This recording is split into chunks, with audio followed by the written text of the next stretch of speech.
Hello. Hi, everyone. Let's start healing. I'm Adrienne Murchison. Thank you for returning to our Let's Start Healing podcast. I just greeted you with hello. It sounds like hello, but it's not. It is hallo, which is hello in Dutch. You know how I like to say we have more in common than we think, and what we have in common can change the world? Well, this episode resonates for me along those lines of how much we have in common. Our guest today is a family member. His name is Justin Murchison, and he's 26 years old. And the things that we talk about, his insight as far as his own personal journey and around spirituality, I feel that it really transcends age. And it's something that I have been seeing so much of in the last several days, how what we have in common doesn't only transcend faith and culture and background, but it transcends age. So much, not everything, but so much of what we experience individually, millions of people experience the same things. And I want to give a shout out to the Life Coach School podcast and Brooke Castillo. I was listening to an episode of her podcast earlier, a recent episode titled Self-Image, and it really resonated for me around my own journey. She talks about self-worth and self-love, and to me that ties in with this episode today.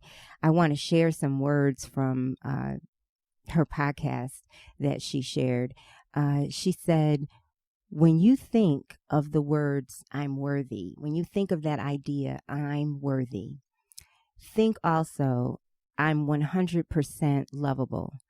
I'm amazing, and so are you. My worthiness doesn't come from being better than you.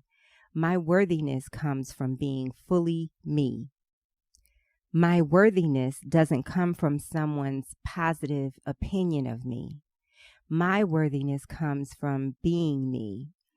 And her podcast is not a spiritual podcast per se, but again, these things, these themes, they so translate to so many other areas, such as spirituality.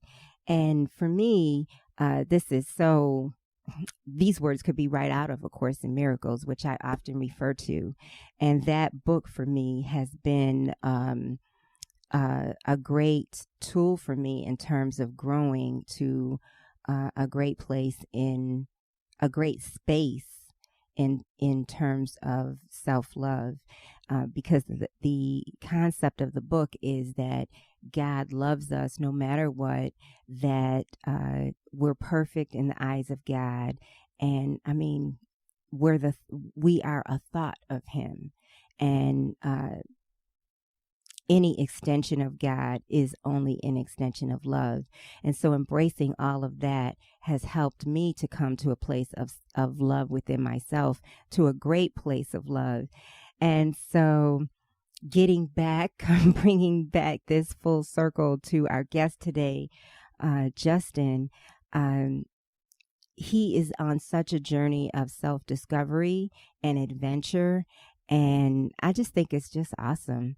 And I think that helps us get to a place of self-love. So many of us, we don't go on that journey until later in life. And so to see someone young being fearless, not irresponsible, but fearless in terms of, and resolute in terms of just pursuing this path of discovery, to learn what he likes, what he wants, what he can contribute to the world. I just think that it's really wonderful whenever I see anyone do that. And in him talking about his journey, because he's also working on a book about his life to this point, he talks about going through spaces and times of feeling less than or insecure when he was in high school and having to find his own way, which we go through that no matter what age we are at one time or another. So these are some of the things that we're going to be talking about, but it is a very fun conversation. Let me tell you, you're going to hear us laughing a lot. So let's meet him. Let's get started and let's start healing. Welcome, Justin. Hello, how's everybody doing? Everybody's doing good. Good. So, Justin, you know what? What's up? I was thinking earlier. One of the things that I love about where you are in your life is that, for me, tell me if I'm wrong, you seem to be at a place of discovering and exploring, and to find out, what you like and what you're meant to do. Do you think so? I think so. It's definitely a kind of a go with the flow moment in my life where I feel like if I just allow things to happen the way they should on their own, they kind of end up being for the better. So it's kind of patience more so, because I never was patient with anything. So I always tried to do it all on my pace. Like what? Everything. You kind of set yourself up with a plan, and then you want to be kind of vigorous about working it out. And so things that really should take 1.5 to 2 years to develop, just life-wise, just maturity-wise, you rush it into kind of doing things before you're ready. And it kind of doesn't go the way it's supposed to go because you just weren't ready and it was too soon. And if you had just paced yourself and did it the right way the first time, on, the time of the universe, it would have been just fine. So is there an experience that, just to give our listeners a better idea, that you would be comfortable sharing? On the spot, I would say cars. I think about like cars. Perfect. So I go to college to get out, and I said, all right, I got a good job. The first thing I want to do is buy a brand new car. I always wanted a Mustang. I always wanted, the typical, I got a little bit more money in my pocket, let's go buy a car. So I buy a Mustang. Oh, man, fresh out of college. And I only have it 3 months. My car note was $420 a month. My car insurance was $495 a month. Oh, no, this is a good reference, right? And what else? I got a reckless driving ticket, so I had to get a lawyer. That was $1,000. Mine just in the space of 3 months. Okay. I put 5,000 miles on it. In 3 months' time. Heck yeah, man! It was. I wanted to drive everywhere, right? It was okay. So it was a 2014 Ford Mustang 5.0. So I had like 400 horsepower. It was a 6-speed transmission. It was all white. Had boiled exhaust, just to give the people that like cars, like, shout out to Todd. Yeah, man. So I raced that everywhere, and I put 5,000 miles on it in 3 months, and I was like, all right, this is enough. So I had it from like August to December, I guess, really September to December. And I wanted to sell it, and I ended up losing 10 grand in depreciation in 3 months. Wow. Yeah. So you're talking about my first big decision out of college, making, let's just say, 50, just to give people just a standard to kind of do something. And I choose to live in my grandmother's house by a rent payment. You know what I'm saying? I mean, like per month, you're talking about $900 in just car insurance. And, right, exactly. And so bottom line, I should have just, and then I ended up buying a Nissan Altima before I went to Colorado. You need a truck in Colorado. Before you moved to Colorado? Yeah, because my Honda died on me. Yeah. Okay, I guess I should finish the story. So I sold the Mustang, I lost 10 grand on it, I had to get a consolidation loan, right? I then had to go from a 2014 Mustang to a 2004 Honda Accord, that I was able to obtain 5-speed, and that died on me. I went through 2 engines. Engine died because the guy forgot to close the oil cap up when he did an oil change. The next one, the timing belt went out because when they replaced the engine, they didn't replace the timing belt. So I had to buy a new car right before I go to Colorado, and I got a Nissan Altima. And the point of all that story is I now have a Jeep Patriot. Let me rewind it and make it make sense. If I had just got a Nissan Altima when I first got out of college, you see what I'm saying? Yes. Instead of just trying to do too much, like everybody was telling me that I should just get a Honda Accord or I should just get a Nissan Altima. And I just said, whatever, I want to do what I want to do. But if I just did that, It was a good source of transportation, Exactly. cheaper on gas. Exactly. And I was doing a bunch of ripping. I was coming to see you here in Atlanta. I was going to New York. And I could have had just a reliable source of transportation as opposed to having to settle for a 2004 Honda Accord, because I just wanted to do too much too soon. And then you drove the Accord to Colorado? No, I had to get the Nissan in Colorado. Okay. And so if I did that, then when it was time for me to go to Colorado, I could have just got a Jeep Cherokee for Colorado and been better off because I was in Mountain City. So to tie it all together, if I had just been patient, take my time, I could have saved myself $10,000.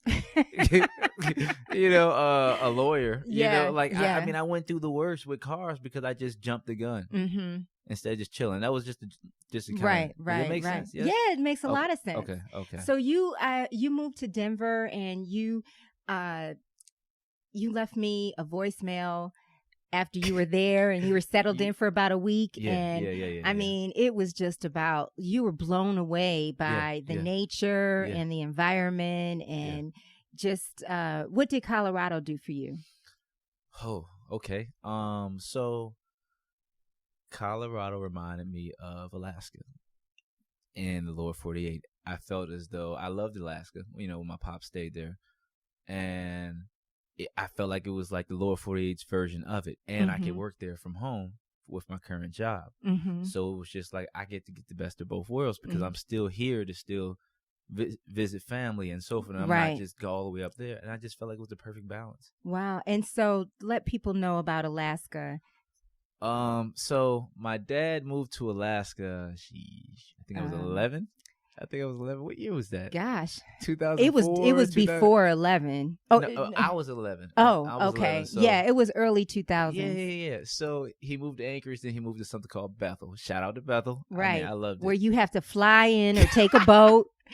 They don't have a mall or a movie theater. Yeah. It's definitely everything is very expensive. Like milk is like $6. It's an escape.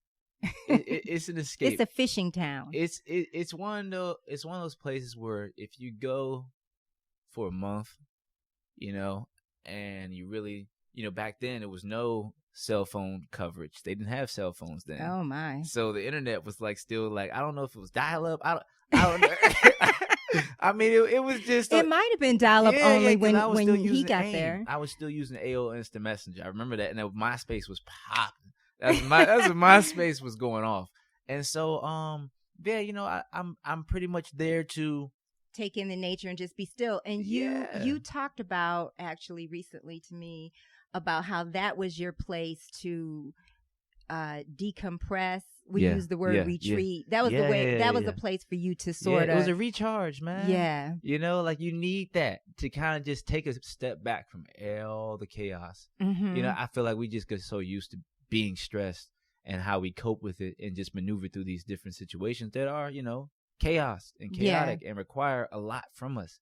We never just take a step back from it all and just reassess. Like we never just hit the reset button. And I felt like going to see my dad during the summertime was such a reset button, Yeah. Like for instance, I think they say, if you want to reset your alarm clock, you just go into the woods or go camping or something. Don't bring any electronics or nothing, and your body naturally wakes up when the sun comes up and gets sleepy when the sun goes down. And you can technology just has us so locked in. And I don't want to go on a rant, but you follow what I'm saying. Yeah, but also along those lines, where he lived in the summertime, it was daylight practically 24 hours a day. That was crazy. Yeah, unless you go to sleep early, it really doesn't bother you. I feel like you take naps. Yeah, I do. I'm a napper. You take naps. So I feel like if you can take a nap in broad daylight, you can stay in Alaska. Yeah, but I have to share this story. Okay. So when I went to Alaska, you and I flew there together because you were going for the summer, and I was going for a week. Yeah, you remember the tour? Yes. In Seward? Yes. In 4-hour little cruise. Yes, that was. And tell him Seward. It was Seward, Alaska. Alaska. Yes. That was fantastic. It was like a day cruise. It was, man. So you and I, flew into Anchorage, and we were meeting Jeff, your dad, and we got there. So first of all, we left Atlanta. We left my apartment at 2:45 a.m. to catch a 6 a.m. flight. Yeah. Okay. By the time we got to Alaska, it was about, oh gosh, it might have been like maybe 8 p.m. It might have been, well, we had a layover and everything. It might have been around 8 p.m. or something like that, Anchorage time, which meant it was midnight Atlanta time, Eastern Standard Time. Okay. So we had left my place at 2:45 a.m. So we got to Anchorage, but we were hanging around because we were waiting on another flight with other family members to come in. Right. Yeah. So you and Jeff, we went out to eat and everything. It's like, 9:30, 10 o'clock at night in Alaska, and it's light outside. It's like it's 2 p.m. in New York City or something. Right. So then we go to the airport. And we're back at the airport waiting for family members to come in. Yeah. And I remember it was 11 p.m. Okay. 11 p.m. in Anchorage.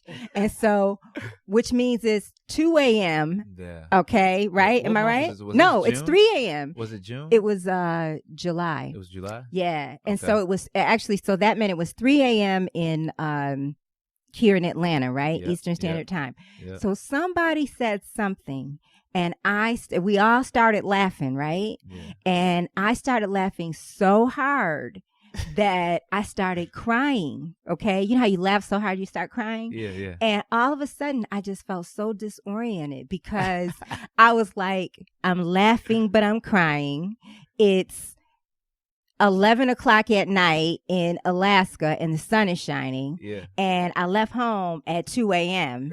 Okay. And so it's really 3 a.m. So I've been up for 24 hours. It was a long day. I was so disoriented. It was just the weirdest thing. But wasn't it so beautiful? The mountains, like the part, the part of the airport where it's just like a glass window, and you're looking out into the mountains. And it was just you can't make that up. Yeah, no, you can't. So that feeds into your first of all, that was sort of a. You were going to Alaska from like say 11 to 18 or 19 or 19, I think. Yeah, 19. Maybe 20. I think 20. Yeah, I think 22. I was 20. Yeah. So it was a good 9 years. So that helped you to realize what you were doing when you were there. You were just checking out. I realized it now. Mm-hmm. When I'm kind of old enough to actually understand what that was and appreciate it for high value. Then it just felt like I'm going to see Pops, but you never really understand the benefit of it until you get older and, So you, so now I think of you as an adventurer. And so I originally brought this up to try to get at where you are in sort of a place of discovery. Yeah. So talk about that. Well, those are broad questions. You go have to pinpoint it. Yeah, you go have to say what you want. So you went to Alaska. You're about to take a trip to Europe by yourself. Yeah, I mean, there's things that I just really appreciate where you are in your life. Yeah. And so it's like you want to discover things so you can know. What you want. I think, or am I putting words in your mouth? No. That was a great way to say it. I'm kind of really just going with it. And so, for those that don't, I moved to Denver February of 2018. Mm-hmm. And I loved it. And the voicemail that you were saying, that I left on your phone, it just was everything I needed it to be, mm-hmm.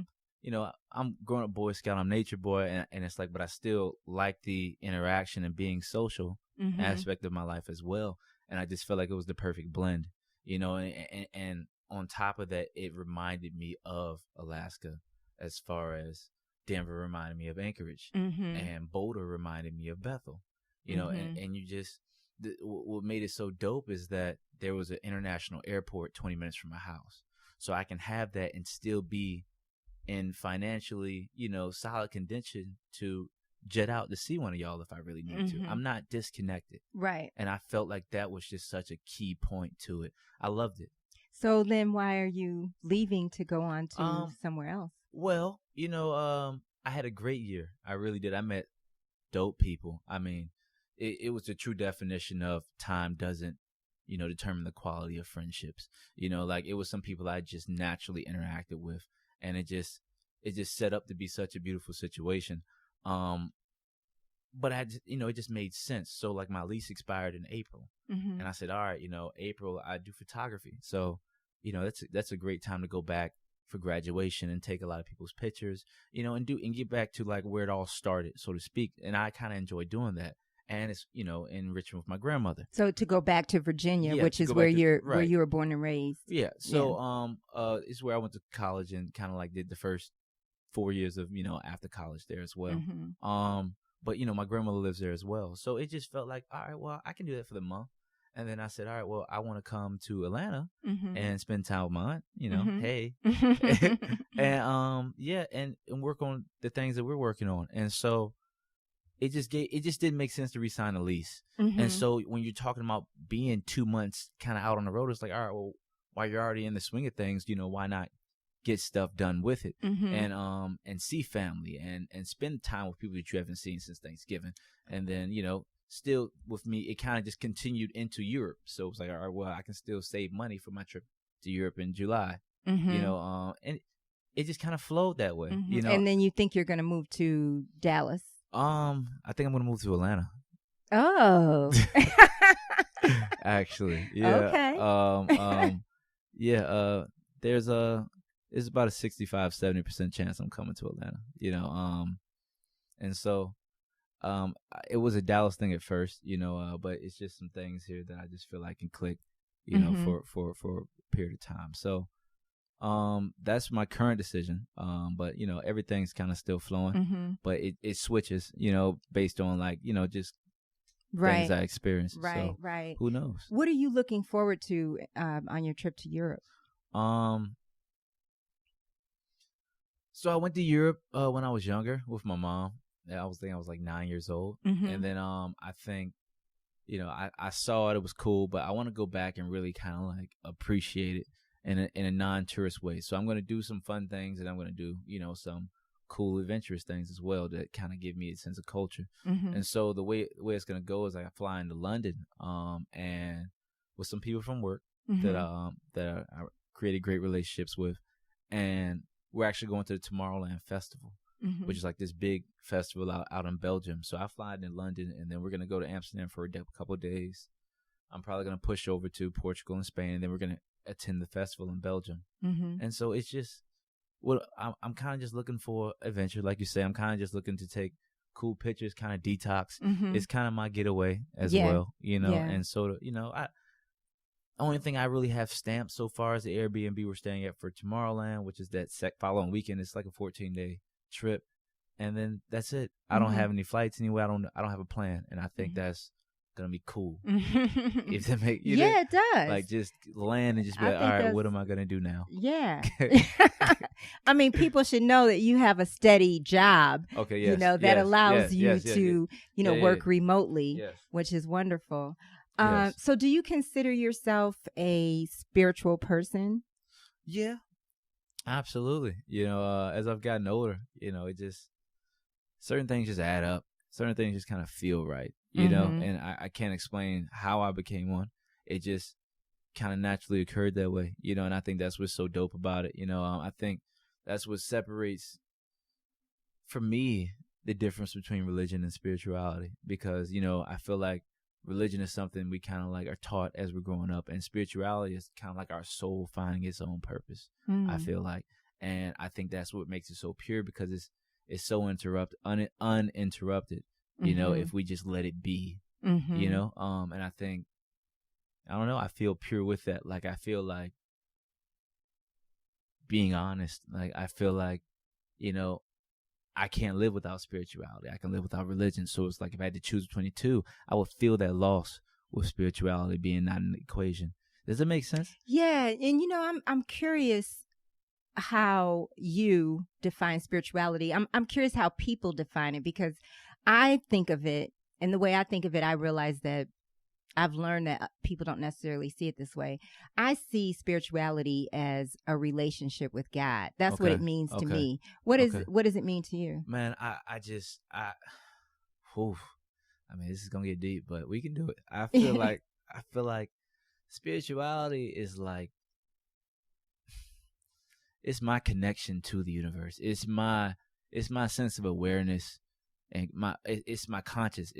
It's me in my purest form, you know, and it's my connection. It's my respect for Earth. It's my respect for, you know, the chakras, the amethyst, the citrine, you know, all the, you know, the crystals, the sage. It's my respect and energy. You know what I mean? Yeah. And I don't know. I feel like it's my connection to what's really real, you know. And I feel like religion is our belief in God, and it's not a minute, you know, sentence to say that.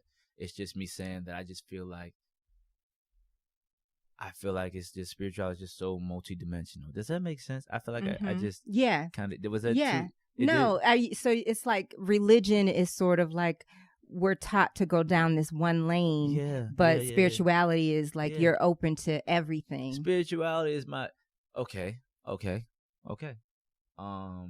The difference to me is religion is my belief in Christianity, and, you know, everything that pertains to. Spirituality is my belief that all religions some way somehow intertwine with each other and connect to the universe. Yeah. And I feel like, you know, religion and science is just in this arms race of trying to prove the other one wrong. And in reality, spirituality is the connection between them both. I feel like they all coexist, and science is just this way of us trying to put a logical explanation on it when, you know, there really is none. That's pretty profound. No, really, that's pretty profound, and I think it's beautiful. Thank you. Really, really. Do you remember when you first came to this awareness? No. You're like, nah, don't even. I don't. It just kind of it flowed. It was just so, you know, organic. Yeah. You know, and it kind of just built on top of, you know, it just kind of compounded into this, you know. So in doing this podcast, I'm discovering how we can communicate with God differently. Yeah. And I was interviewing one friend, and really for me, it's words and feelings, you know, is my communication. And for you, I'm wondering, do you communicate with God? How do you communicate with God? I think I heard you say recently that it's not necessarily words. That's why I'm bringing up what I just said. Like, how do you communicate with God? Or do you directly communicate and have an exchange? So I'm laughing because I don't think I've ever said it the way like this before. I just feel like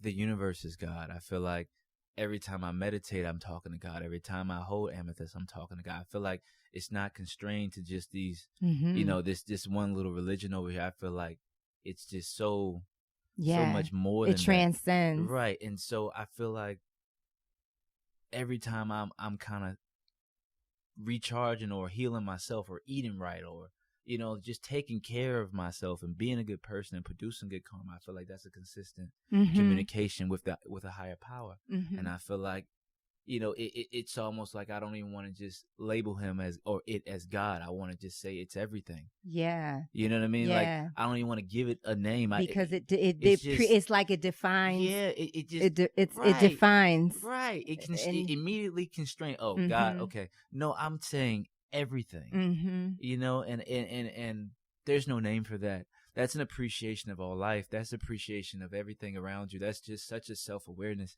that is worth ascending to. You know, and what makes it so dope is that you actually physically feel the differences along the way. Right. So it's like it gives itself proof through your own self-experience. You know what I mean?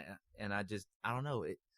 I can't explain nothing any more than that. You know? I get it. Yeah. So, you know, I feel like me just saying I'm spiritual, it's like, it's all encompassing. Yeah, it's everything. You know, it's everything. And it doesn't mean I go to church every Sunday, but I understand what they're doing. I respect and appreciate what they're doing. You know, but I just feel like I get it. Yeah. I get it. I get it. Yeah. So I'm having this in I'd say the last several days I've had this new awareness I think I'm coming into, in that, like what you just described, I love that kind of a space. And I think, God, I could live in this space like forever. Yeah. You know, I could just be in this space. That's all I want. I just want to be in peace. Yeah. You know? Yeah. And but for me, you know, obviously I'm quite a bit older than you, you know, so for me, I'm realizing that that's not, I think as a human being, that space is for us to come to a knowing, and then go and serve. And you know, that I believe this is a new awareness. I could say this differently 2 weeks from now. I don't know. So that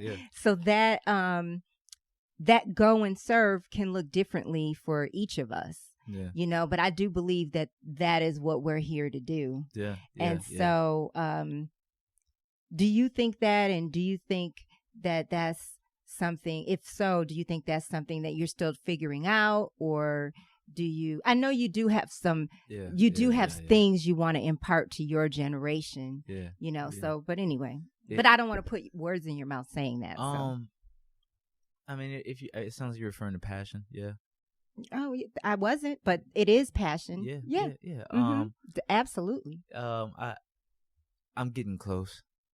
You know, and it used to be an I don't know. So that's progression to me. So this passion, but I was saying, do you think that you're here to serve in some way? And do you think that would be through your passion, whatever that turns out to be? Yeah, I think serving is just giving your contribution, you know, and it's whatever, you know, whatever attribute or whatever you naturally love to do that gives life into someone else.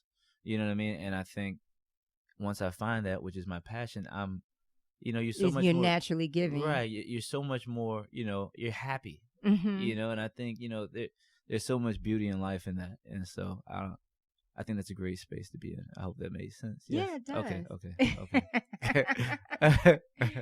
It does. So you have something that you've been doing. You, as far as I know, you did it in October and you're doing it now, and it's something you call 31 days, where you have this something that you write each day and you post to Instagram.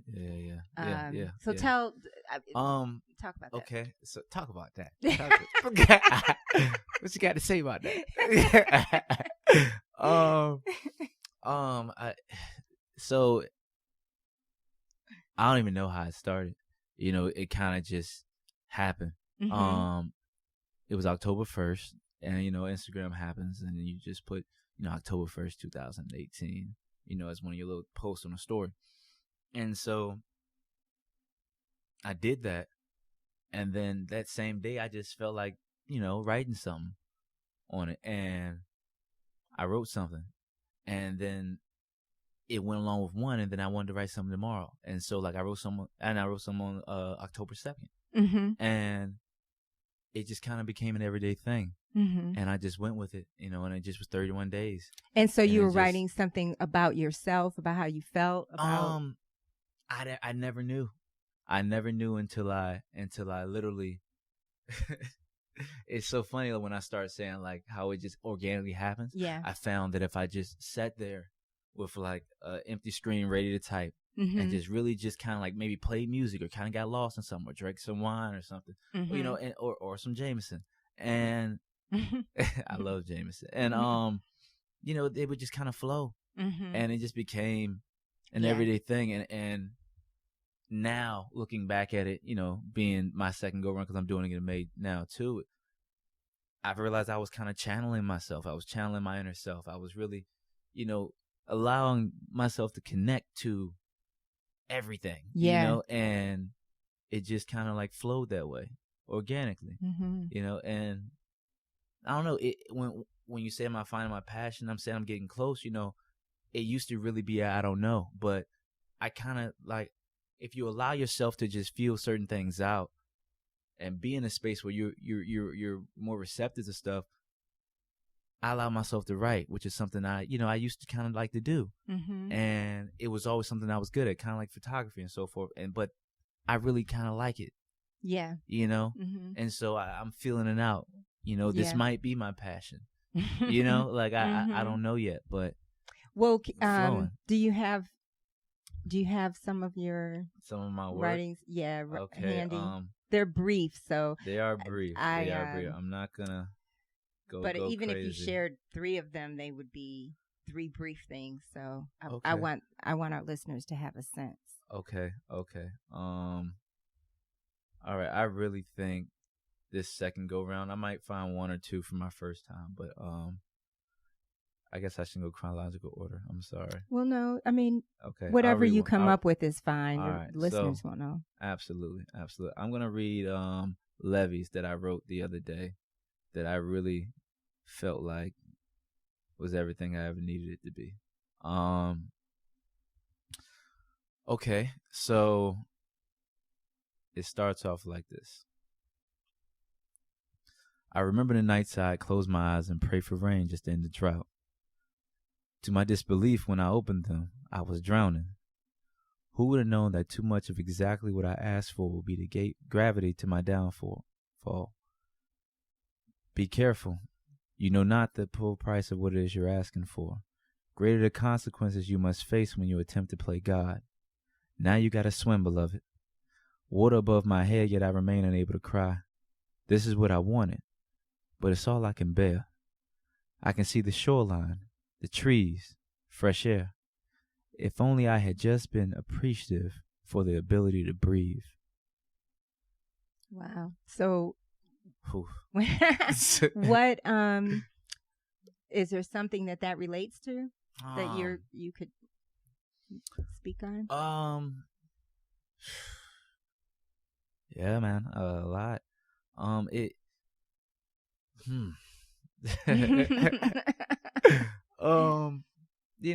would say it just mainly speaks to not rushing your life away, not chasing things that really don't matter. Mm-hmm. I think just being appreciative of the life around you, being appreciative and conscious of the moments that you're missing if you just focus too much on, things that don't really concern long term. I feel like it's to be careful what you ask for. I feel like, it has so many meanings. I feel like it's us overcorrecting our destiny, trying to play God. In that moment, I just felt like there are things that happen on someone else's pace, like I kind of said earlier, if you just allow them to happen. And we spend too much time trying to do it ourselves, thinking we're smarter than the universe, thinking we have the control, the final say so over certain things. We try to control situations. Yeah, over autocorrecting it, and it just it puts us in a worse position, and that's what I meant. Now this is the full price. When you try to overcorrect somebody who already had it planned out for you, right? Water above my head, yet I remain unable to cry. That hits because it's like I'm drowning, but I'm not. I refuse to even process it deep enough to cry about it. I refuse to even give myself the release I need to even have a clear head. Why? It just in that moment, what that means in that. I think it's the damaging effects of internalization. I think it's us. Trying to fit to culturally, to the social oppression of our culture. I think it's us saying, you're less of a man if you cry. I think it's us saying it's weak if you complain. It's weak if you don't, just take it to the chin and just suck it up. I think, it's such a dive into just, I don't know, shutting yourself off, being cold to situations, being tough about it, tough love. And I think it just starves us of part of our health, part of our existence. I think it robs us of our destiny, because we never get over things. We never allow ourselves to heal from things because we never admit we're hurt. You know what I'm saying? And and then you push that into mental health. Mm-hmm. You know, you push that into the addiction to social media. You push that into the dopamine when you get from social media. You push that into, you know, just us having this false sense of reality, you know, clinging to the acceptance and, you know, praise of our peers, which in reality is just so minute to the real thing that's going on here. We're dying, Mm-hmm. you know, and I think that's just such a deep line, you know, water above my head, yet I remain unable to cry. Like it just hits, man. Mm-hmm. And I think it's just what's so dope about it is that, and nobody will ever admit it if they're not in the proper perfect scenario. Like, I wouldn't be talking about this if we weren't talking about it. Right. You know, it's not a table conversation. Mm-hmm. You know, Mm-hmm. like you're seen as going too deep if you even bring it up. Right. You know, we've eliminated it, and I think that's a problem. Yeah. Yeah. Do you think so we've had some conversations about generational things. Do you think that's a problem for if that crosses generations, or is that like millennial generation? But I definitely think it crosses generations. But do you think it's particularly something that your generation deals with? I think, and I don't ever want to come off like I'm this know-it-all with science or anything. We both watched that Simon Sinek documentary. Yeah. So it was a clip. It was on like YouTube. It was like a 20-minute documentary. Was a big reach. I'm sorry. It was a quick little video on YouTube. And so you know, he just spoke about the dopamine of social media, you know, and comparing it to alcohol and comparing it to, you know, drugs and addiction. You know, in a very scientific and he spoke about other things too, but that millennials deal with. Right. So I think the problems are the same and they span across multiple generations. I think how we handle it is not the same because the things we now have the ability to turn to allow us to become more and more damaged at an earlier age and isolated. And at an earlier age, you know, if you're comparing it to alcohol, you know, at least that's something that's somewhat monitored. You know, if you're comparing it to Instagram, you know, we got people, you know, both my nieces, everybody has social media, everybody has Facebook, everybody has Twitter, everybody, you know, like, and I just feel like, you know, we haven't yet figured out how to pull that off. Yet. You know what I mean? I do. So yeah, the problems are the same. You figured out how to deal with it in the best way for you.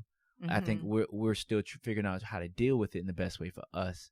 I think what I'm writing is helping me deal with it in the best way for me to kind of break it all the way down. You know, that makes sense. It does. It does.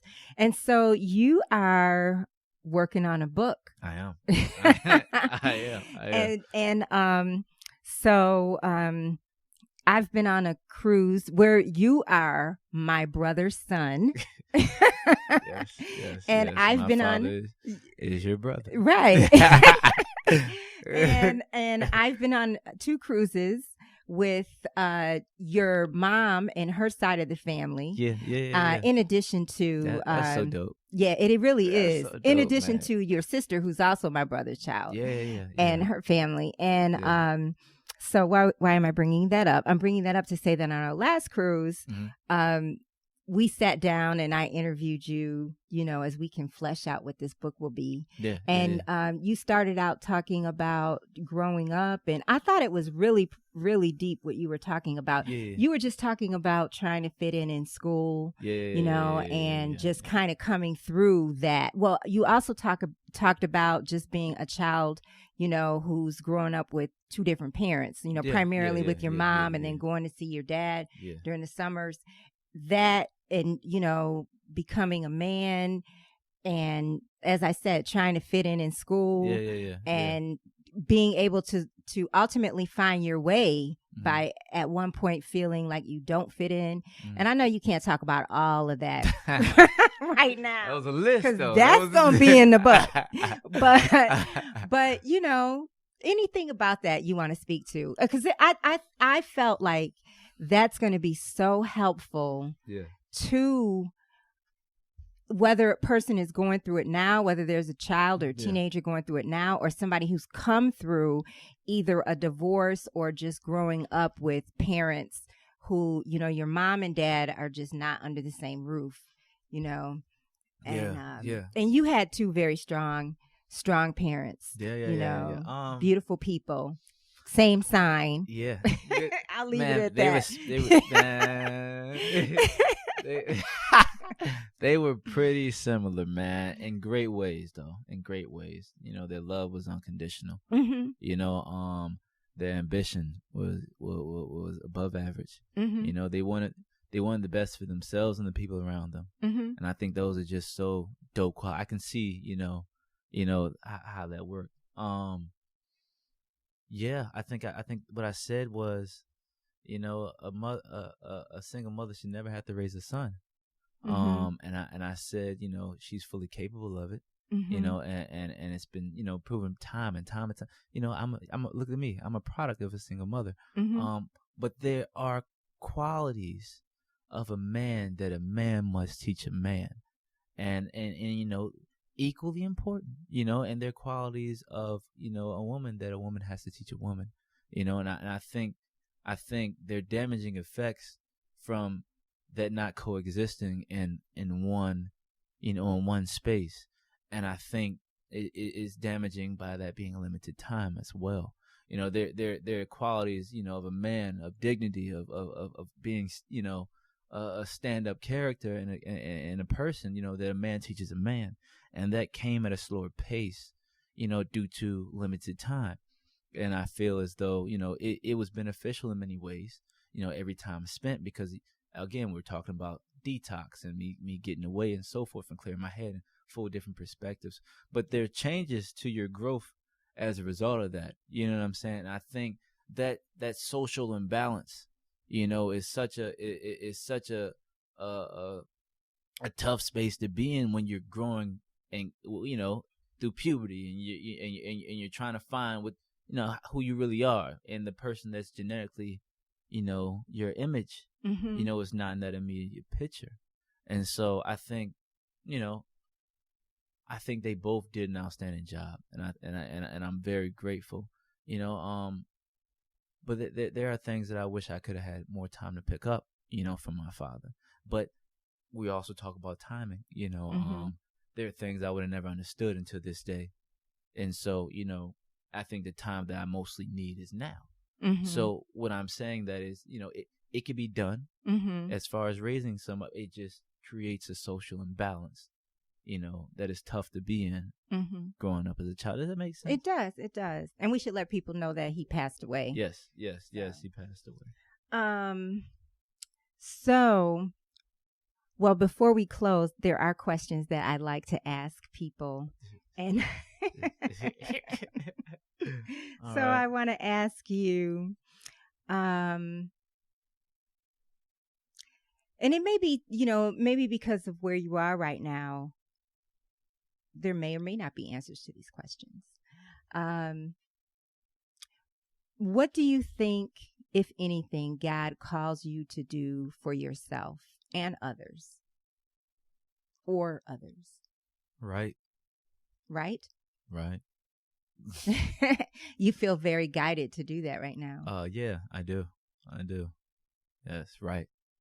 I mean, it's hitting me like currently, so, Yeah. I don't really have too much to expound on it. Just feels right. Can you think of a time when you had an experience that was just the ultimate blessing or a miracle, an experience that you knew was not you, and that was completely God?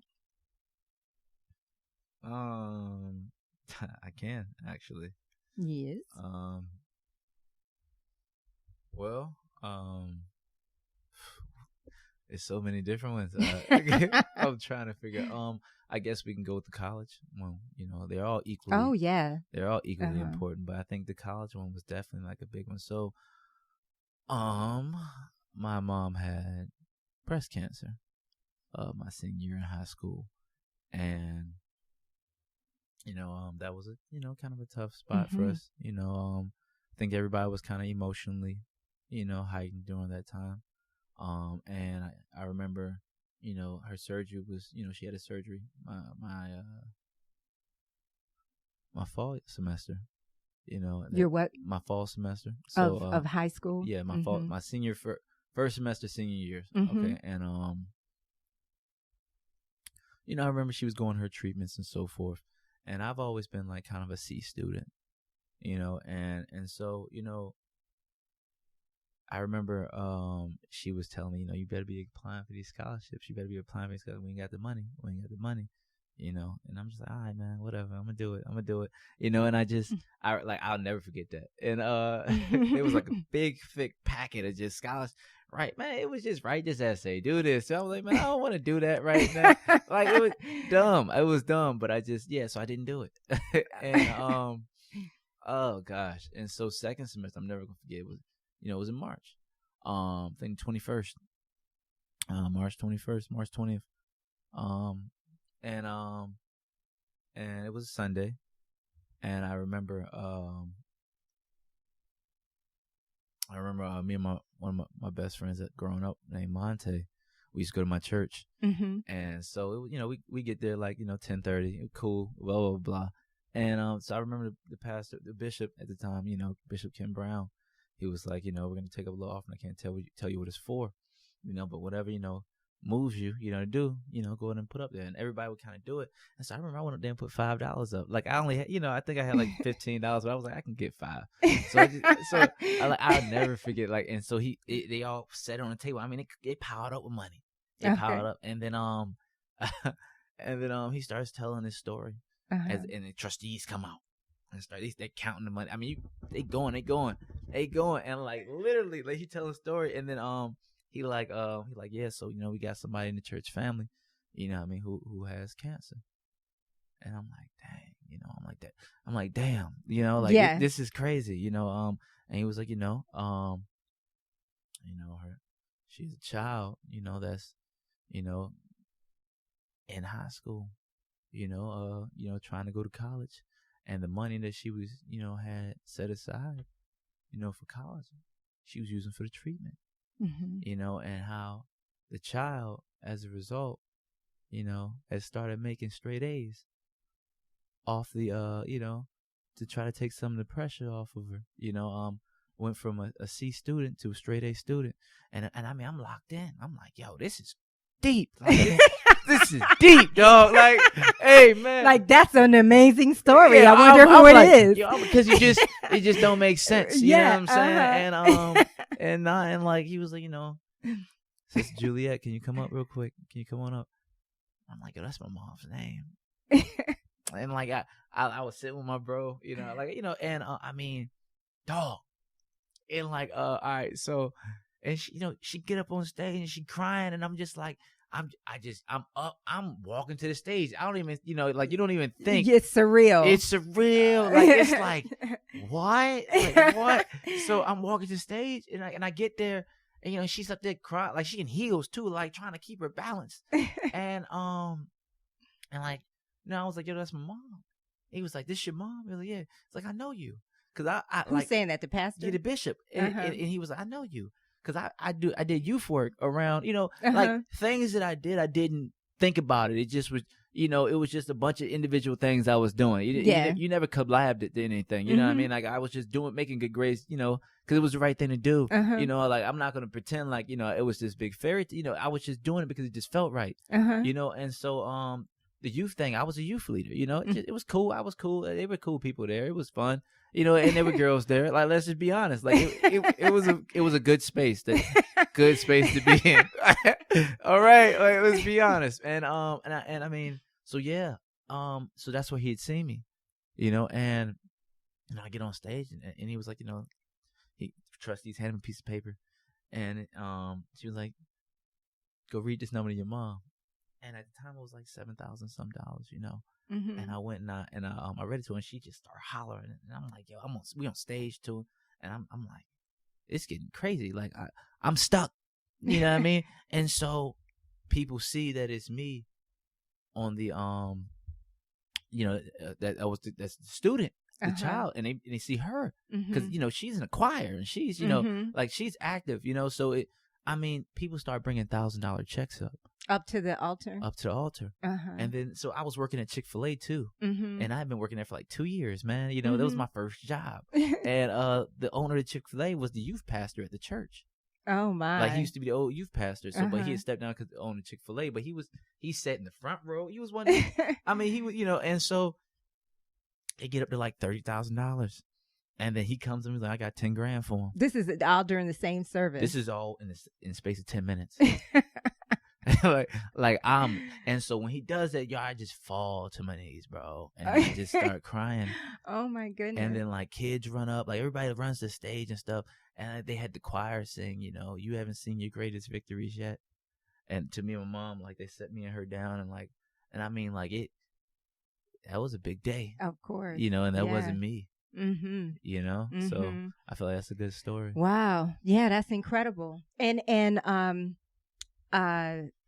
But then beyond that, I remember you saying that you felt like a real responsibility. Let them know how much was ultimately raised. And go ahead. I'm sorry. Well, no, let folks know how much. I think it came up to about $43,000. Yeah, and then you felt like a really big responsibility. I remember when you were going to college that was pressure to perform well in college. Heck yeah, man. You know, and I was an engineering major, and so you know, it's hard classes mixed with a kid wanting to be social because you're in college. Yeah, you know, and it just, you know, it was just tough, you know, because you know you're not balancing focus and then feeling like, you know, I got people that give me money to come here. I can't be making C's. I can't be, you know. It just felt because I was really never, you know, I never fell in love with school. Yeah. You know, I appreciated it and I made sure that I took something from it, but you know, it was never like I can't wait to go to class and sit in the front row. I can't wait to go home and study for the test. You know, I wish I was. And I wish I had appreciated it more than I did. But, you know, I kind of got by, you know, and you know. Yeah. I don't know. You know, I wish I had loved it. Does it make sense? Oh yeah, completely. Because I was that way, so I do understand. You know, like but that is a story of something that was totally God and way beyond you. I mean, that wasn't even, you didn't even know that was coming, and neither did your mom. Nah, that was amazing. I did not know that. I didn't know. Wow. That was the first question. Yeah. Yo. Oh God. These are setups. Let me see. Okay. What's that say? Well, we know that I usually ask if you're a seeker or a healer or both. Okay. We know you're a seeker. What do you think? You know, until I find my reason, you know, I don't think I can heal anybody. You know, so it's like I don't, you know, I think one day yes, you know, but you know, I gotta just know what I'm healing them with. Yeah, you know? Sure. Okay. Now you don't have to answer this question if you don't want to. Skip.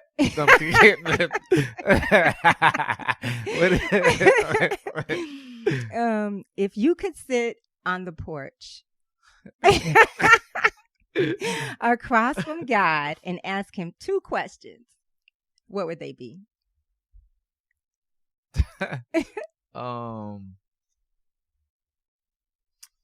Okay. I can't resist this question. Okay. So I mean, like, this is just my character. The first one is gonna be, "Hey, what's up?" Like you want him to tell you what's up. Hey, what's up? What's up? You know, I don't know. I think there's a moment that just needs to be said. Hey, you know, what's up? And then you want to hear a response. Yeah. I like it. You know, I want to speak first. You know, you know, a question from God, any question, and it's gonna be one. It would probably be,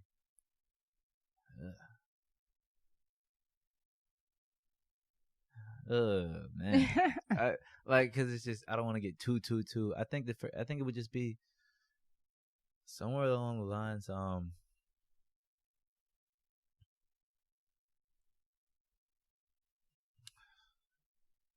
tell me everything. Can you tell me everything? Like, can you tell me it, how do I say it? Like, it falls into the spirituality. Like, it's like, you know, can you tell me what's real? Yeah. You know, like, Oh, yeah. you know, I don't. See now you making me want to speak for God. Can you tell me what's real? He would like, say love is real, and that's it. I love that. Seriously though, you know, I think, yeah, you know, what's real? Like what? Love. Yeah, yes. So, all right. Well, in closing, why don't you just read one more from your 31 days? Okay. The 31 days of Justin Murchison. Okay, I guess reincarnation would be a good one. Okay. It took years for me to finally understand why you gotta lose yourself to find out who you truly are and what you're really made of. I had to strip away the false foundation I'd based my entire life around: the need of social acceptance, popularity, the excessive sex, the trophies. Yet somehow, in the wake of what I then thought were my failures, were my biggest accomplishments, my biggest sources of life and freedom from the oppression of feeding the world my soul. I found my morals, my values, my purpose, the reason for my existence. It took death to put me in a position where I could find the meaning of life. And the name of that is reincarnation. Wow. Thank you, Justin. You're welcome, man. This is great. Thank you for joining us. You can find more episodes on iTunes, also on our Let's Start Healing podcast YouTube channel. Be sure to like us on Facebook, follow us on Instagram, and send me that email at letstarthealingpodcast@gmail.com. Let's start healing.